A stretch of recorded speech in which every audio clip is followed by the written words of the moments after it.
Hello and welcome to Up to Speed. Samantha here, and I am joined with a very special guest who happens to be my mother and also Obi-Wan Kenobi of Insurance Licensing 101 from Lightspeed Learning, Nancy Strickler.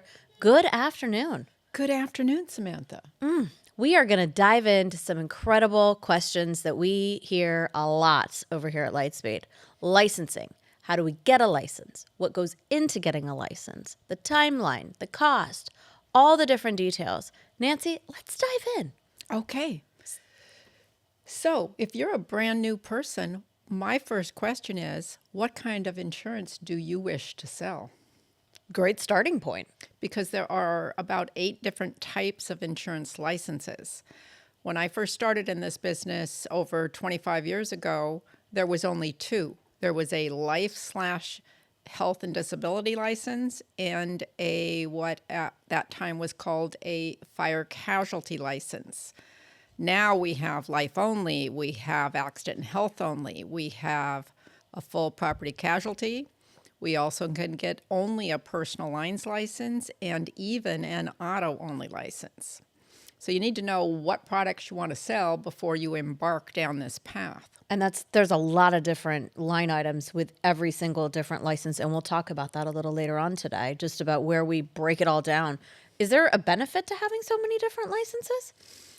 Well, if you were what we in the industry called fully licensed, which would mean you would have both a life, accident, health, or sickness license and a property casualty license, you would be licensed to sell any type of insurance product with the exception of variable contract life insurance products, because you need a securities license to go along with your life and health license to sell those products. Which is, we're really glad that we have you to kind of shepherd us through this path. It's a lot. There is too many different choices. So I have only been licensed in property and casualty. And with a full 52-hour pre-licensing course, property casualty, you can sell home, auto, and commercial. But did I hear you correct? Is there a commercial only too? There is no commercial only license. Only auto. There is an auto only. There is an auto only license, which is kind of, in my opinion, kind of a silly license to get because you're really limiting yourself because you can only sell personal auto insurance, 4 wheels, 2 axles, 1,500-pound vehicles. So with that said, you couldn't even ride a dually pickup. I mean, it's got 6 wheels. Yes, it does. Okay. So now that we've figured out where we're going to have to break down and look at all the different types of licenses, we've decided which one we're going to narrow into. Then what does the timeline look like when we want to, maybe start this conversation and then, pick a course, start taking the course, take a test, and then pass it? Like, what is a typical life span here of idea to actual license in hand? From the day you purchase a pre-licensing package, it would probably take a person, if they were mildly motivated, to go through the course at a leisurely pace, probably 3 to 4 weeks, because it is a 52-hour requirement, regardless on whether you do it in a classroom or online. It's still 52 hours because that's what the state law states. So from you buy the course, you're going to go through the 12-hour code and ethics, and let's say you do 3 hours a day, so that's going to take you 4 days. And then let's say you're going to do property casualty, so you have a 40-hour property and casualty pre-licensing course to complete. And if you divided 40 by 4 hours a day, it would take you 10 days. Let's say you're only going to do 3 hours a day, so maybe 12 days to get through the 40 hours. Typically, we're looking at a normal person. Usually, couple of weeks. 30 days to 6 weeks kind of thing. Okay. Then after you finish the pre-licensing, you would still need to study the online exam prep, and if you have a textbook, you would go through the objectives, making sure you know what each one means, because those objectives are written by the state of California, and that is what they derive all the state exam questions from. So it's a terrific study guide to go down the list of educational objectives. which are robust. Very robust. Yeah. For property casualty, the objectives are about 40 pages long in 10 font. Yeah, that's a lot. It's a lot. And the code and ethics is basically our general rules and regs as far as just an Correct. overall concept of code of conduct in the Correct. It's insurance. the rules and laws that govern the sale of insurance in the state of California. And every test you take, state insurance licensing exam, will include code and ethics with the exception of commercial only test. And we'll talk more about that later. Right. So, have you ever looked at the code book? I have. You have one, I think, in your office. I do. How many pages is it? I don't even know, but it is comparable to an actual Bible. It is written in probably 8 font on very thin paper, and it is a 4-inch thick book. Yeah, It's a lot. yeah, I've seen it before. It's a lot. So we've got our 52 hours done. We've narrowed down that we're gonna get this test, passed. What are the things that we do to prepare to take the test? So we obviously have to schedule an examination. You do have to schedule. When you have to go take a state test, so you have to go somewhere to do it. Not necessarily true. They now have an option that you can do remote testing in Oh. your own home or office as long as you have a camera on your computer, because someone in the test proctor world will be watching you on a monitor. That's cool. And it is cool because it started during COVID, but they've kept it on board because a lot of people take advantage of I that. remember in the old days, you had to go downtown to the state buildings. We And had you to go can still- downtown Los Angeles you can when I still took do mine that. on Spring Street. But so after you finish your 52 hours, we recommend that you then get a test date scheduled. And you do that on a third-party website called psiexams.com. Once again, that's Paul Sam Idaho exams plural.com.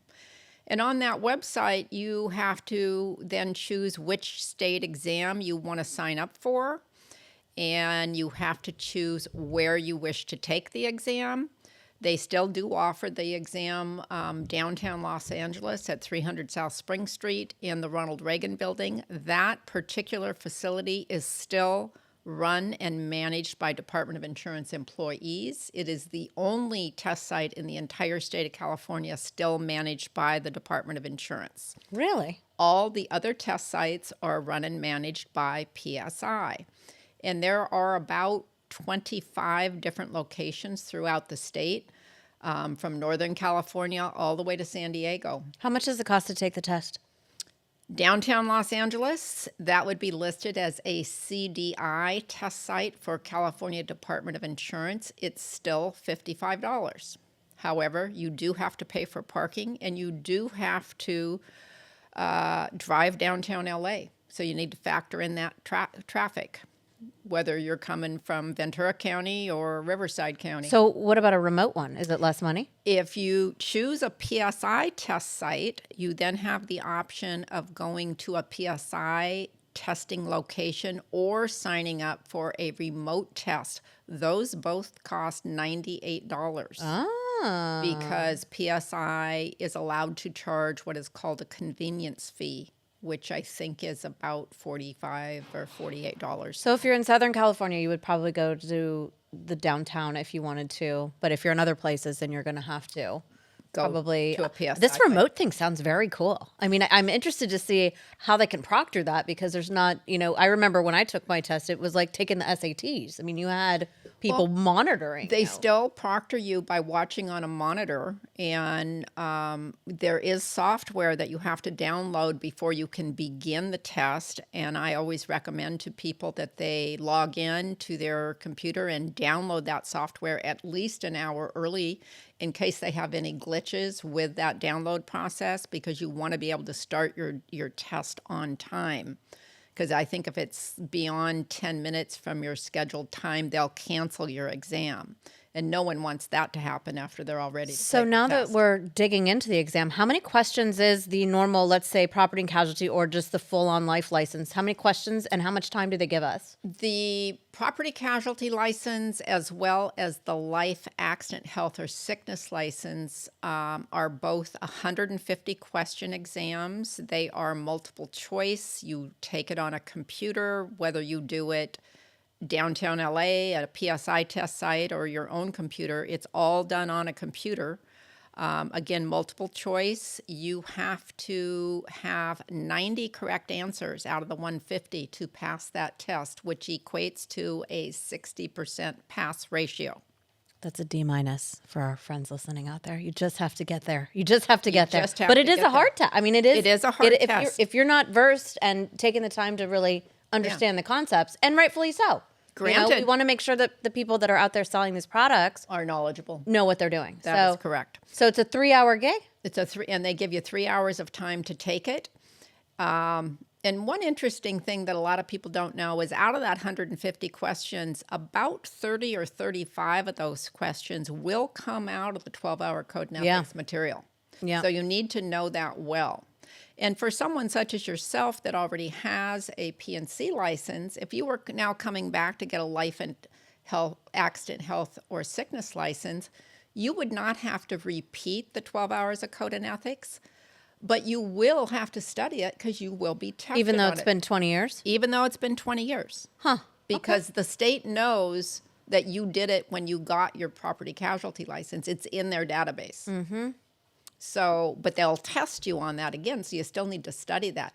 Because as a seasoned insurance professional for 20 years, you should know that stuff. Those should be 30 to 35 easy questions you get right. I would hope so. Okay, so now that we've kind of got our resident California license under our belt, talk to me about what it looks like to get licensed in other states. Do I have to take a test and do hours in these other states? Let's say now I want to do business in Nevada. What does that mean? How do I do it? Where do I go? I want to back up a moment Uh-oh. before we talk about other states. Okay. And let's continue with the licensing process. Let's say you've studied, you've now gone and passed your test, and now what do you do?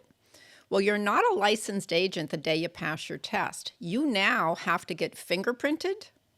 And it doesn't matter if you've been fingerprinted for real estate or notary or any other types of licensure, you now have to go get fingerprinted for the Department of Insurance. And the fingerprints are live scan fingerprinting.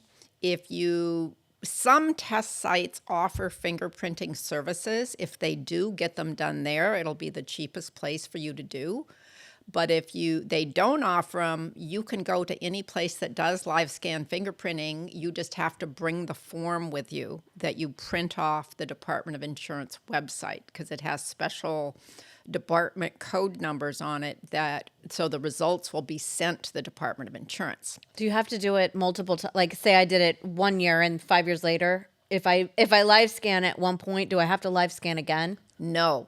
But if you were licensed 30 years ago and you did ink and roll fingerprints like they used to That's do, what I did old when I did school, mine, yeah. then if you You'd have now to live came scan. back and got a second license, you would have to do live Seems scan. a little silly that they don't communicate with other government agencies when you have to get fingerprinted, like to volunteer with the kids' school or something like that. But No. that would be too easy, I suppose. It would be. So I totally did step over another thing Okay. I wanted to talk about, which was once you pass. You have to submit an application yes. and apply for the license. And that is done on yet another website called Circon.com. That's spelled SIRCON.com. And you would go to Circon.com and you would click on the orange button that says apply for a license. And you would be applying for an individual resident license. And you're going to fill out this large application that has a lot of background information, past employment history for a period of 5 years. If you've ever filed a bankruptcy, been in any trouble with the law, felonies, misdemeanors, back taxes, if you've ever had any other government-issued license revoked, and if you answer yes to any of those background questions, then you have to write a statement about what the incident was. What happens if you don't disclose it? They're going to find out. They're going to find out because if you've ever been arrested, you've been fingerprinted. And remember, you had to do that fingerprinting form. So it's going to turn up in your background. So you want to fill your application out as honestly as you possibly can. Because if you neglect to disclose one of those issues, and oh gee, your fingerprint background report comes back, then whoever's reviewing your application at the Department of Insurance is going to say, this person lied on this question. What else on this application is not And true? are they the best person to be out Yes. there with So a we want to be license? honest. Not to say that any prior infractions in your background would prevent you from getting a license. We have heard many things over the nearly 30 years being in this business. And What's been the most wildest here, one? I'm going to tell you a little story. Yeah. Please, So please do. we had a gentleman come in, do the class, take his test, and now it was time to submit the application. And he had some big skeletons in his closet. Now, this man was probably in his early 60s, and these infractions occurred when he was maybe 18 years old. He got busted with 25 pounds of marijuana in the trunk of his car. And I think that was a trafficking felony that he was charged with. Yeah.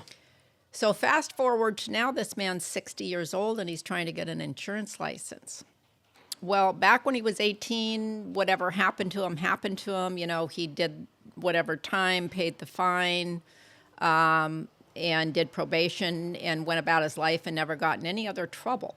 So on this application, we instructed him to literally write out exactly what happened, when it happened, where it happened, what the resolve was, and add a statement of accountability that this was an error in judgment on his part when he was young, and now he was mature and hadn't been in any other trouble. Fair. And it did take a little longer for the state to review his application and his letter of explanation.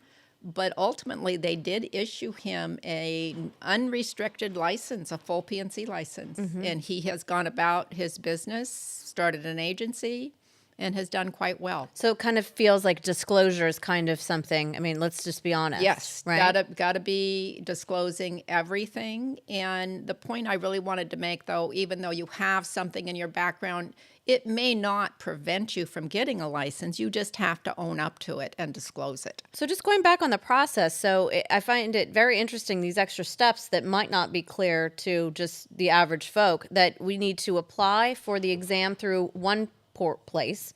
Then you have to apply for the license with another application through another place. Correct? Then once we pass the test, we still have to go through a little bit of a approval process. The day we pass our test isn't the day we get our license number now. No. Once we pass that test, how long does it take to get the actual number?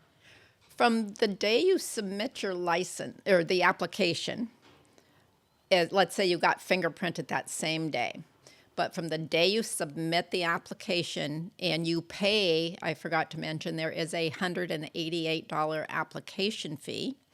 From the day you pay that, it's a minimum of 10 business days till they would issue your license And you cannot number. sell insurance until you get that number. Cannot, because you are not a licensed agent till they issue your insurance license. You also cannot do any continuing education till you get that license number issued, because there is a start date of licensure, and any continuing education certificates would need to be dated after the start date of your licensure. So much, so much. A lot of stuff. I mean, wow. Okay. Now, can we talk about getting your non-resident license? We can. You can be a non-resident agent in all other 49 states, but you can only be a resident in the state that you live in a minimum of 6 months and 1 day out of the year. So if you were a California agent and you now want to write business in Arizona, you can go on the NIPR.org website. National Insurance Producer Registry. And you can apply for a non-resident Arizona license. And it's a matter of filling out forms and paying fees, and then voila, you have a non-res Arizona It's license. pretty quick. It's a 24 to 48 hour approval. Typically, you only, I think, would have holdups if you answer yes to any of the felony, bankruptcy, background questions. And pretty much, I think all states, except for maybe one or two, are on that national producer I think registry. they all offer reciprocity if you're licensed in one state. They're all there now. Yes, Okay. I believe so. And then, so one of the questions, because I have been licensed in many different states, is it's hard to keep track of all of these licenses and when they renew and the fees. There are a few services that provide. There are some companies that will Yeah. keep track of licensure. Like if you had a large agency and you were licensed in 40 different states, those are all renewal fees per license number that have to be paid usually every other year. And it's usually on every average 24. around 100. I'd say like 100 to 150. Any like $80 to $120, I think, on average per state. I think California is one of the more expensive licensing states. Yeah. Some of them are not much at all. Others are more. And I think some of them also only license for 1 year as opposed to 2. So you need to be cognizant of if you're paying a renewal fee for a 24-month term or a 12-month term. Yeah, there's a company we used to use called Supportive Agency Services, something around those lines. And they did a great job. And then there's also Zircon, which is a program that you can do a lot with that can help maintain and keep track too. There are just some different subscriptions. And of course, those cost fees to use. But of course, there is a simplicity that I think when you have a lot of licenses, because it is hard to keep track. And a lot of the other thing to remember is it's not only the individual, but if you're operating as a business entity, then those also would need to be non-res licensed in these other. Typically, you need to register the entity, and then one of the producers or the principal would need to have a license in each state as well for each line. Yes. Right? So it's not just PNC. If you're doing life as well, you'd have to do both.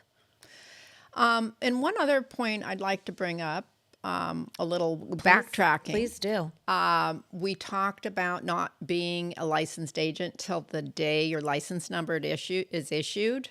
So now you're brand new puppy, you got your license issued, you printed it off the department's website, you have it in a frame, you're really excited, but you still cannot transact any business because you now need to get carrier appointments.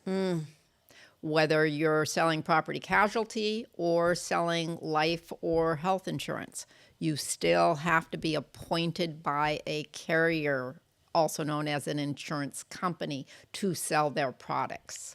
But with a caveat, if you're going to be a broker, which can be on the property and casualty side of things, meaning you can broker out to many, you do need to purchase a $10,000 broker bond. Broker bond. Right? Which typically is good for 3 years, I believe, in the state of California. But you need to post a bond. It's about $125 to do so.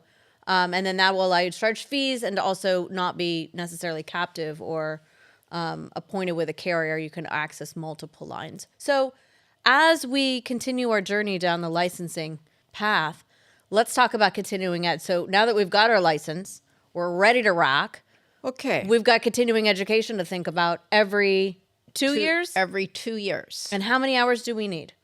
Every agent needs 24 continuing education credit hours every 24 months. Regardless of license type?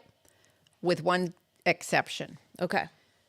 The only exception is the auto-only license. It is only required to get 20 hours. Why not just do the extra 4 and keep it across the board? However, of the 24 credits required for all insurance licenses, at least 3 of those credits must be in an ethics category. They don't care if you do more than 3 in ethics, but it's a minimum of 3 for that total of 24. And if you're selling homeowners, do you still need to do the requirement there? It's a valuation? It's a homeowner valuation course, and it's a one-time requirement. Many companies that write homeowners insurance require it. I do believe it is a law. They should write it before they write up a homeowner policy application. Sure. Another mandated course on the PNC side would be flood Yeah, insurance I was if gonna you're say. selling flood. And these are quick, They're 1 quick. hour. They're 3 hours, 3 hours, or okay. 4 hour courses Okay. that can be done online. So could you do the same thing so let's say I wanted to do my 25 hours, year one, I could bang them all out and be done with it. Then the next year, could I do the same course and would it roll over? Or do I want to be making sure to do different courses in a renewal period? Well, let's back up because that 24 hours is for a 24-month renewal period, not just 1 year. A renewal term, remember, is 24 months, 2 years. So if you did all your CEs in that first year, I would suggest you put a reminder in your calendar for maybe 2 months before your expiration date so that you remember to go pay your renewal fee.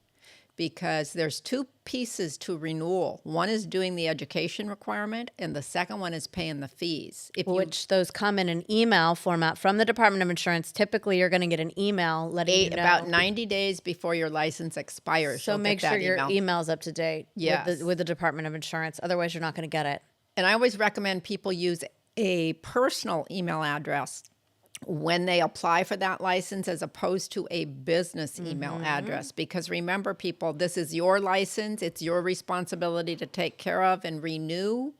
And you have no one to blame but yourself if it expires. You have heard it here first, okay? Mom is coming out. So here's a question. What if I'm a little bit of someone who's not been paying attention and I let my license lapse? What are the penalties? Well, it's a 50% penalty fee. So the renewal fee is $188 Per line. per line. Well, life and health would be one line, property casualty would be a second line. So if you are fully licensed and have both licenses, it's 188 times 2 to renew. Yep. Let's say you did the CEs for those licenses, but forgot to pay the fees on time. Well, now you still have to pay the 188 per license or to renew the renewal fee, and you also are now going to get hit with a 50% penalty. So it's an additional 188, 94 penalty for the life and health, $94 penalty for the PNC. So you have to pay for each line of business, but the hours go by the license number. That is So I don't correct. need 50 or 48. I only need 24 for the license number. That is correct. But I got to pay 2 times. Because you have different lines of authority under that number. Okay. Just to make that A lot clear. of people think they are going to get a different number issued when they get the second license, but that is untrue. It's all under one license number, and then you have different authorities under that license number. So the Department of Insurance has a great place on their website where you can push a button and check your license status. And there you will be able to see how your name is listed. You'll be able to see your business address. So if you've moved, switch companies, that's a place where you can get some things updated and update your email, although not published publicly. You can update things online.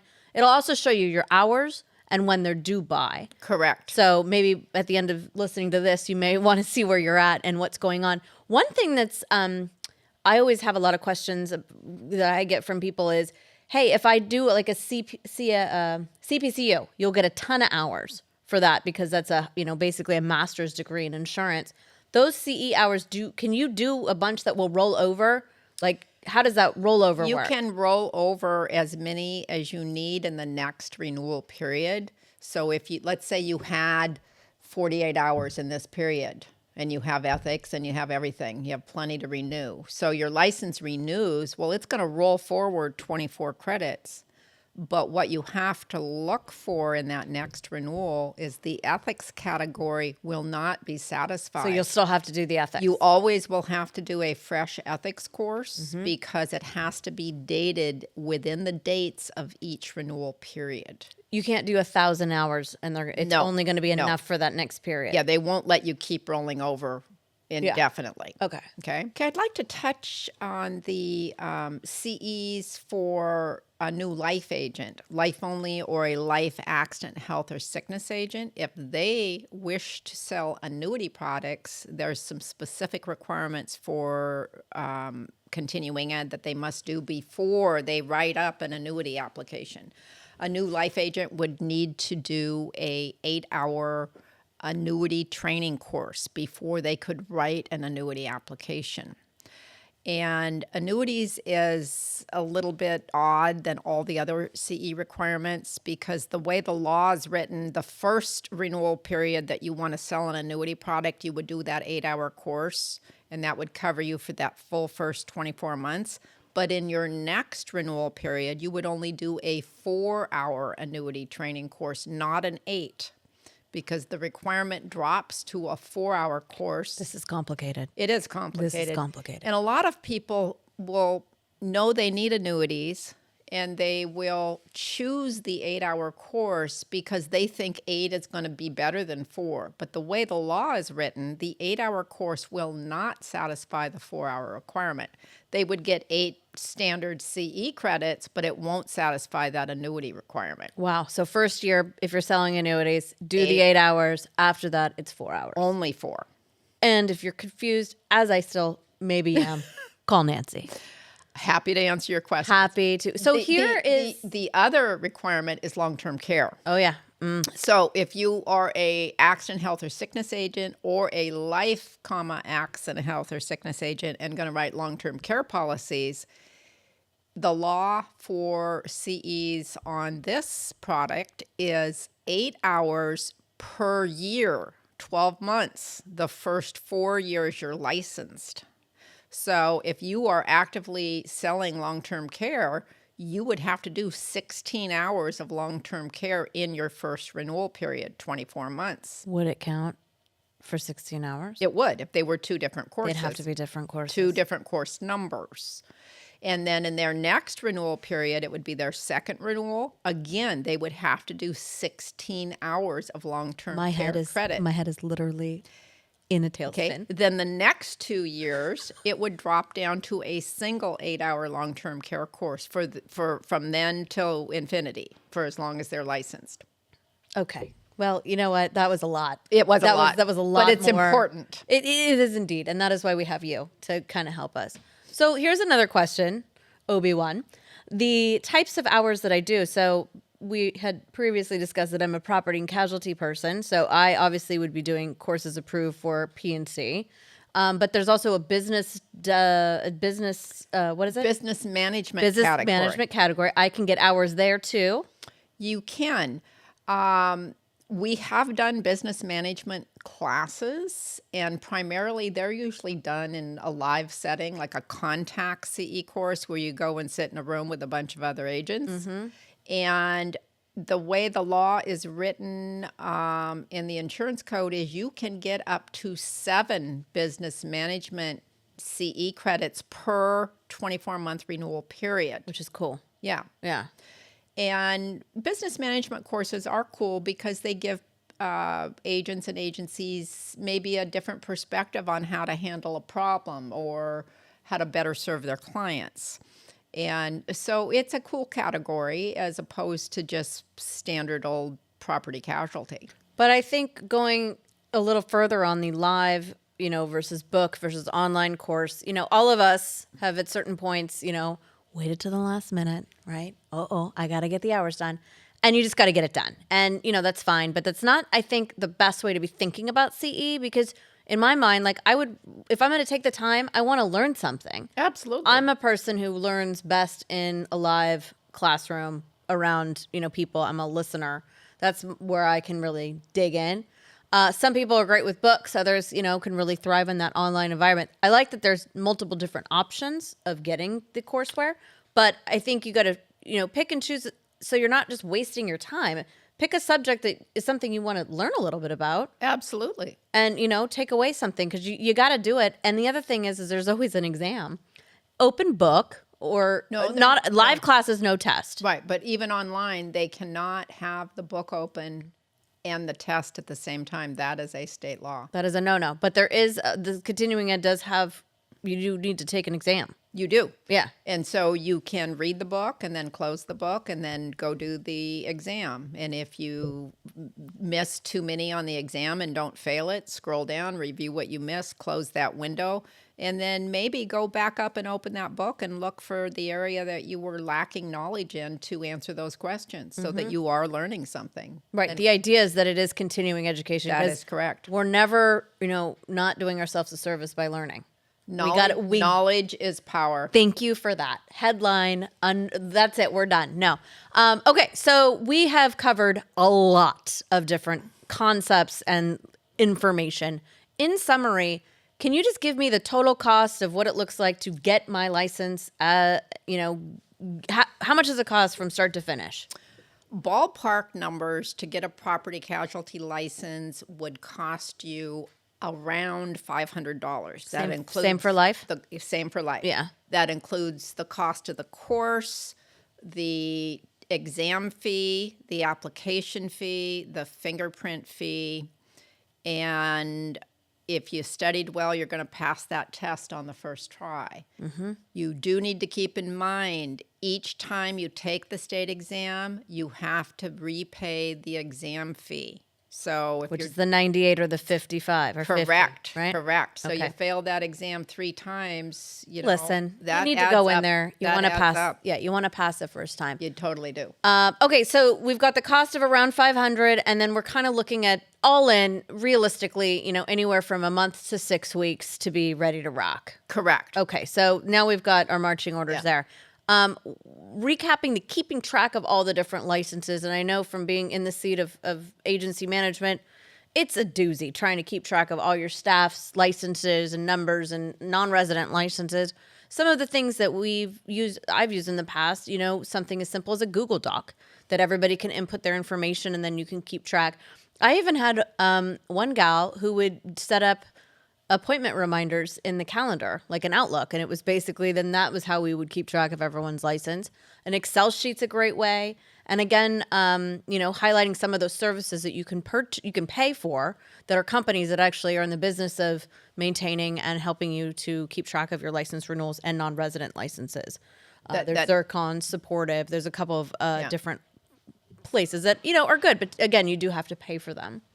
You do. And another good thing to do if you have a large agency, put that onus on the agent, because you as the agency owner are probably paying for their continuing ed, probably paying for their renewal fee. I mean, So Nancy, they could, remember.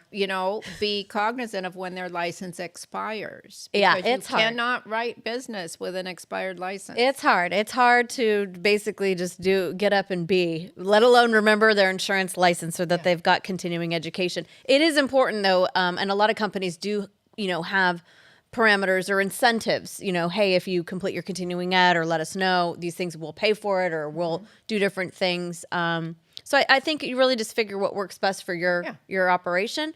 But, we are all grown-ups, and if this is your livelihood, then you definitely, you don't want to be the one that let your license lapse and didn't do your continuing ed and then call you, because you are going to read the riot act. I have heard it, and I have seen it in action. So don't mess with Nancy. Well, from where I sit, if this is your livelihood, this is how you earn a living, feed your family, pay for your vacations, take care of your license. Don't wait till that last week when it's going to expire, because all hell could break loose. You could have an atmospheric river, the internet could go out, you could be out of power, and you could not be able to... There could be a global pandemic. There could be a global pandemic, but you might run into a situation where something's preventing you, and because you've waited till that last few days before you expire. So what happens if I blow it and I don't renew it? Like, how long do I have before my license goes away forever? Okay, so if you something happened, God forbid you were sick or whatever, you didn't renew on time, you have a 1-year grace period given to you from the state of California, that during that 1-year period, you still can do the continuing education credits, wait till they are posted, and then you can go on Zircon and pay your regular renewal fee plus that 50% penalty fee. And You have literally 365 days to do that. Which is a good grace. But I if it's mean, one day, if it's like 10 minutes after midnight on that It's last over. day, it's over. Your license is gone. I think and that's fair. You would have to start all over through the entire process. Take 52 hours, take the exam, the whole 9 yards.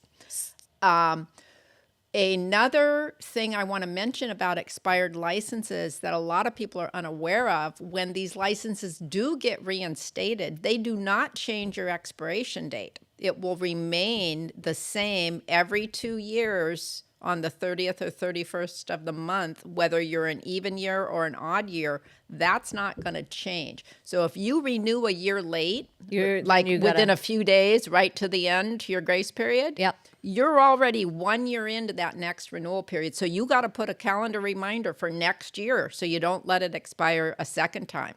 Will they come after? Will they not give you that grace? the No, second but time? then the agents are paying what I call stupid tax, that 50% penalty fee. It's either $94 if you got one license, or it's $188 penalty if you have both, and that Right. gets expensive. That's not smart. Okay. Here's a good one.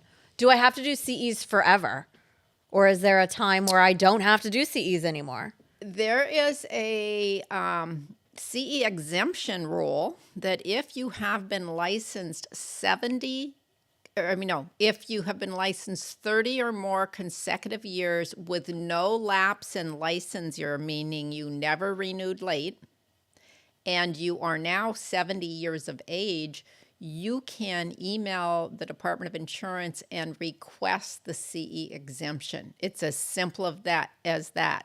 You only have to ask for it, and I've never seen them deny it. But you just fill out a little form on their You website. still have to pay the fees, You still got to pay the fees. but you don't have to do the hours. You don't have to do the hours, with the exception of if you want to sell annuities, you Or want to long-term sell care. long-term care. Yeah. You still have to do those mandated training CEs, but you don't have to do ethics or anything else. So that's a little something we all get to look forward to. It's a total something to start. Hopefully, by the time I'm 70, I'm not still selling insurance. I don't know though. I don't know. Nancy, we have learned so many things today. My head is spinning. All these different requirements and all this different information. Years and years of getting to understand everything that you need to, keep your license up, get your license, and all the ever-changing rules and regs with the code and ethics. Thank you for your time today. I can't wait for you to show us up next what it looks like online. So follow us as we go check it out on the big screen. Thanks, everybody. We'll see you next time on Up to Speed. Hi, I'm Nancy Strickler from Lightspeed, and I'm here today to show you how to navigate our website. For those of you that have come to our site to get information on getting an insurance license, the first thing you need to decide is what kind of license do you want to get.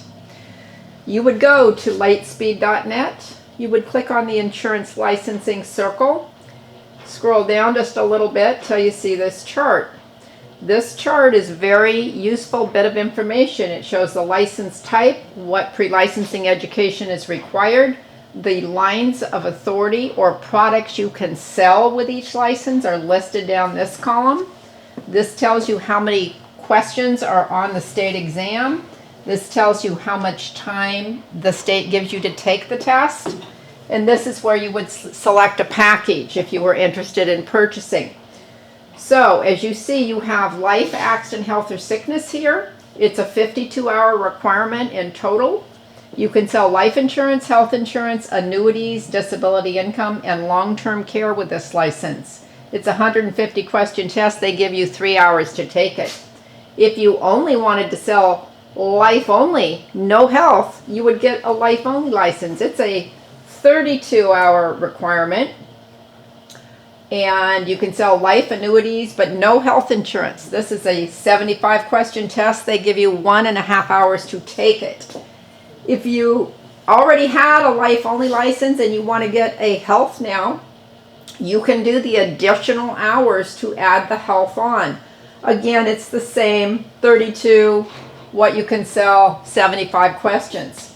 In the property casualty section, this license here is going to allow you to sell both personal lines and commercial lines. You can sell everything but life and health insurance with a property casualty license. 52-hour requirement. 150 questions, 3 hours a time on the exam. If you only wanted to sell personal lines, which equates to personal auto, homeowners insurance, and personal umbrella insurance, no commercial, you can do a personal lines license, 32-hour requirement, 90 question test. They give you 2 hours to take it.